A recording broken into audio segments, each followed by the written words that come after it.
Hello friends, welcome to my channel. तर बघा, आता आपण एका नवीन सब्जेक्टला सुरुवात करणार आहे आणि सब्जेक्ट आहे मॅथ. आणि मॅथ मधला आपण पार्ट 1 अल्जेब्रा. तर पहा भाऊ, पार्ट 1 अल्जेब्रा मधला पहिला चॅप्टर आहे linear equation in two variable. तर linear equation in two variable म्हणजे काय?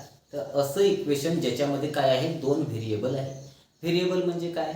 ए पासून झेड पर्यंत जे काही आपल्याजवळ अल्फाबेट आहे ते आपल्या इक्वेशन मध्ये जर आपण टाकले, ठीक आहे, किंवा ते आपल्या इक्वेशन मध्ये येत असेल तर ते काय झाले, आपले व्हेरिएबल झाले. ठीक आहे. मग ते व्हेरिएबल काय असू शकते, ते नेहमी आपल्याला एक्स वाय दिलेलं राहते, पण ते A B C D J काही म्हणत आलं, ए बी एम एन जे काही म्हणत आलं ते आपण टाकू शकतो. ते काय झाले, आपले व्हेरिएबल झाले. ठीक आहे. तर असं इक्वेशन की ज्याच्यामध्ये आपल्याजवळ काय आहे, दोन व्हेरिएबल आहे. ठीक आहे. आणि त्या व्हेरिएबलची डिग्री म्हणजेच इंडेक्स म्हणजेच त्याच्या पॉवरमध्ये नेहमी किती असलं पाहिजे, 1 असलं पाहिजे. 2 3 चालत नाही भावड्या. ठीक आहे. म्हणजे कसं, एक जनरल फॉर्म असते. जनरल फॉर्म तसा जर फॉर्म मध्ये दिसला तर समजायचं का हे काय आहे, एक लिनियर इक्वेशन आहे दोन व्हेरिएबल मधला. म्हणजे जनरल फॉर्म कसा असतो, काय जनरल फॉर्म कसा जनरल फॉर्म असतो, ax plus by plus c is equal to 0. कधी कधी काय करते का, हा c तिकडे पाठवून देते, 0 लिहित नाही. म्हणजे कसं लिहिते, अशा पद्धतीने पण लिहिते. कधी कधी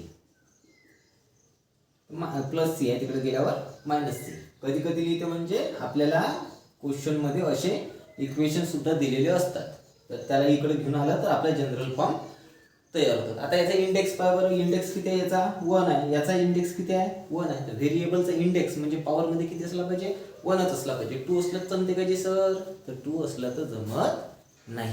ठीक आहे.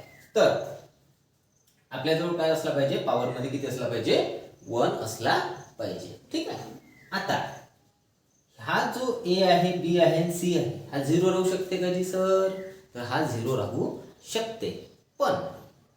पण भाऊ, तिघही जण एकाच वेळी 0 राहू शकत नाही. तर अशा पद्धतीचं राहत असते आपलं काय, लिनियर इक्वेशन.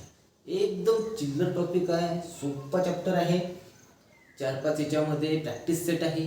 खूप सोप्या पद्धतीने आपण ते शिकणार आहे. ठीक आहे. तर हे झालं आपलं थोडंसं बेसिक. तर आता काय करायचं, आपण पुढे चालायचं, डायरेक्ट प्रॅक्टिस सेटला हात घालायचा आणि खतम करायचा. ठीक आहे.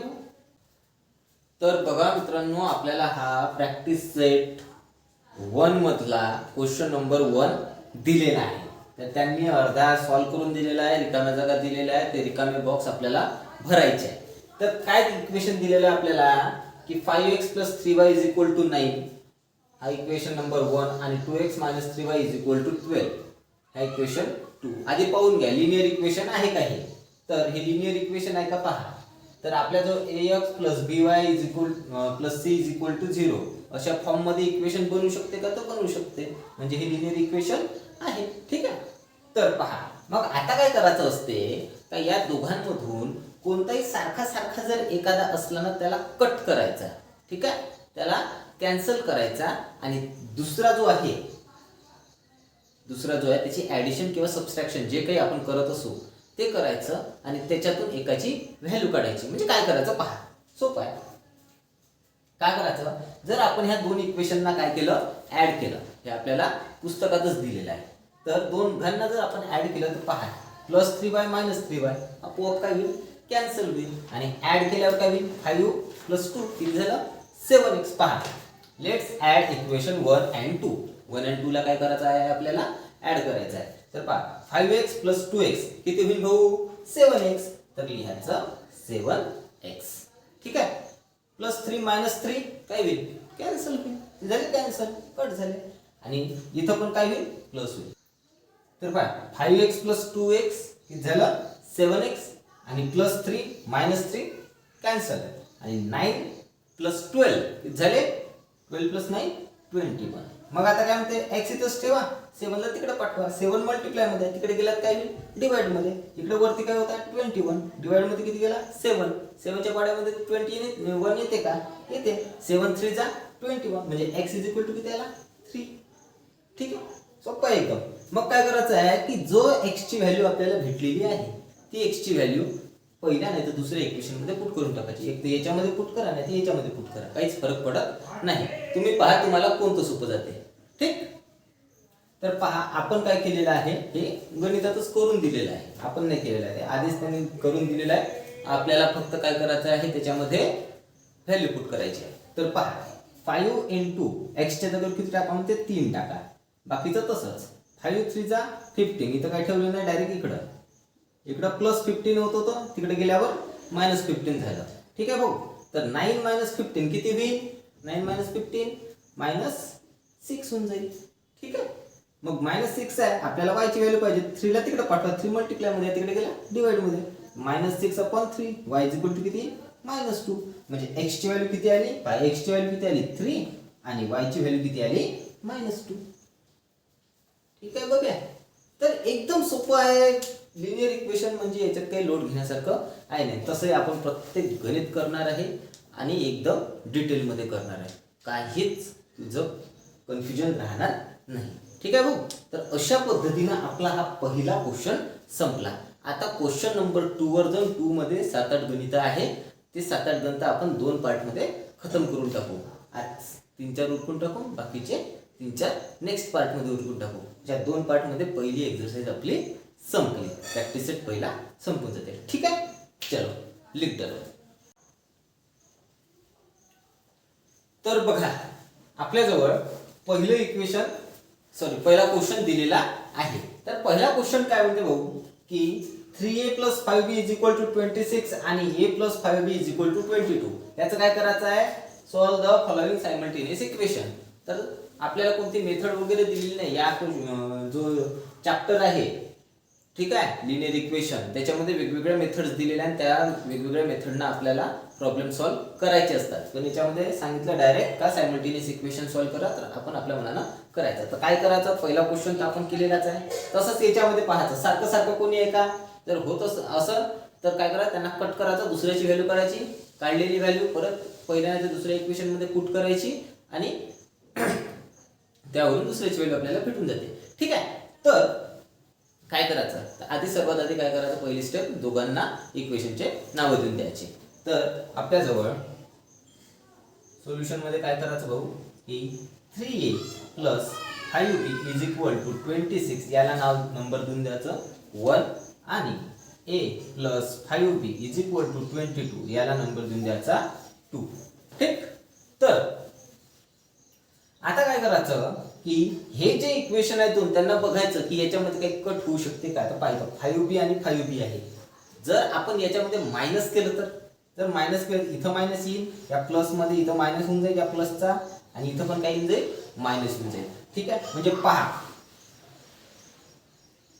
काय करायचं दोघांचं मायनस करायचं. सबस्ट्रॅक्टिंग इक्वेशन 2 फ्रॉम इक्वेशन 1 मधून 2 का बरं काढला आपण, कारण की वरती 26 आहे खाली किती आहे 22 आहे, बरोबर आहे.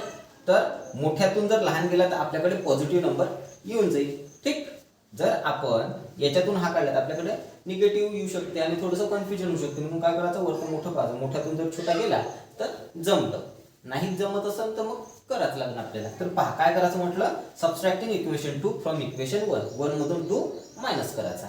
तर पहा 1 मधून 2 मायनस करायचा आहे, तर 5b = 26 हा झाला 1 मायनस a + 5b = 22 हा झाला 2. याचं मायनस करायचं, प्लसचा काय होऊन जाईल मायनस होऊन जाईल, इथं पण काय होऊन जाईल मायनस होऊन जाईल. तर 3a - a याच्या समोर काहीच नाही म्हणजे 1 आहे, 3 मधून 1 गेला किती राहिला 2a. 5b - 5b दोघे काय झाले कॅन्सल झाले. ठीक आहे भाऊ, आणि 26 - 22 किती झाले 4. क्लियर,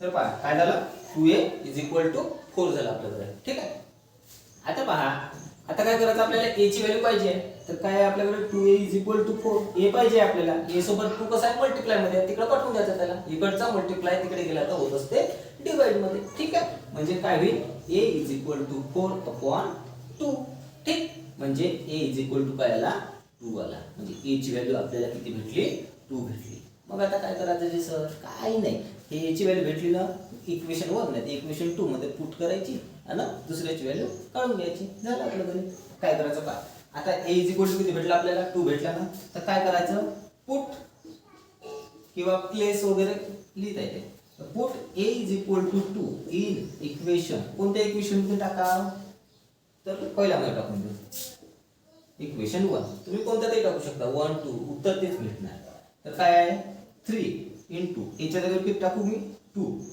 + 5b = 26 ठीक आहे पाया टाकू 3 * 2 6 + 5b = 26 6 ला तिकडे पाठवून दे 6 च्या समोर काहीच नाही म्हणजे प्लस आहे प्लस तिकडे गेलात काय होईल मायनस होईल तर 5b = 26 - 6 तर 5b = काय होईल 26 मधून 6 गेला किती राहिला 20 b = काय होईल 5 मल्टिप्लाय मध्ये तिकडे पाठवलं डिवाइड मध्ये 20/5 5 1 जा 5 5 4 जा 20 म्हणजे b किती आला 4 आला म्हणजे आपल्या जवळ सायमल्टेनियस इक्वेशनचं आन्सर काय आलं की a ची व्हॅल्यू किती आली 2 आली आणि b ची व्हॅल्यू किती आली 4 आली ठीक आहे द सोल्युशन इज इथे शेवटी लिहून घ्यायचं the solution is a, b = 2, 4 a ची व्हॅल्यू आली 2 आणि b ची व्हॅल्यू आली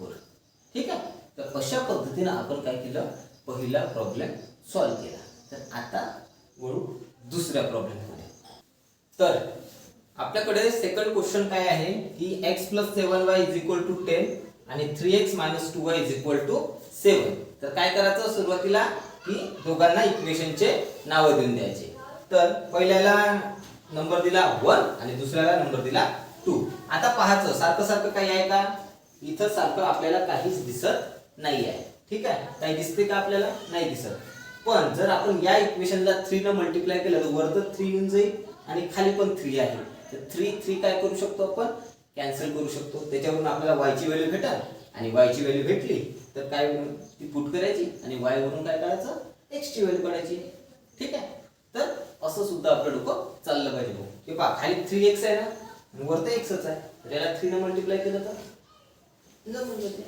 ठीक आहे पहा काय करायचं multiplying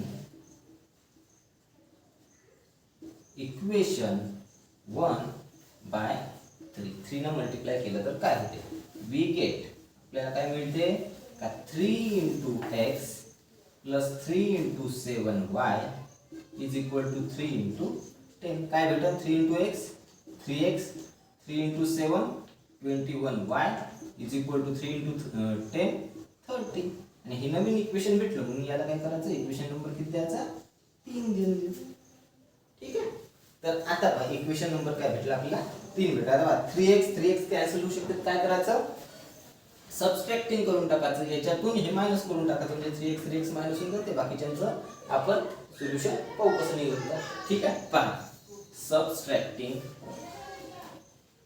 subtracting equation 2 from equation 3 मी सांगितलं होतं मोठ्यातून छोटा काढायचा पहा इथं 30 आहे इथं 7 आहे हे मोठे इक्वेशन दिसते ते छोटे इक्वेशन दिसते बरोबर आहे तर काय करायचं की 3x + 21y = 30 हे झालं थर्ड नंबरचं 3x - 2y = 7 ओके तर याचं किती इक्वेशन नंबर आहे 2 आहे ठीक आहे आता काय करायचं याला सबट्रॅक्टिंग करायचं तर मायनस इथं काय होईल मायनस मायनस काय होऊन जाईल इथं होऊन जाईल प्लस आणि इथं होऊन जाईल मायनस ठीक आहे मायनस मायनस काय होते प्लस होते ओके 3x - 3x कटला 21 + 2 21 + 2 23y = 30 - 7 किती आलं 23 म्हणजे 23y = 23 आपल्याकडे आलं आणि आपल्याला काय पाहिजे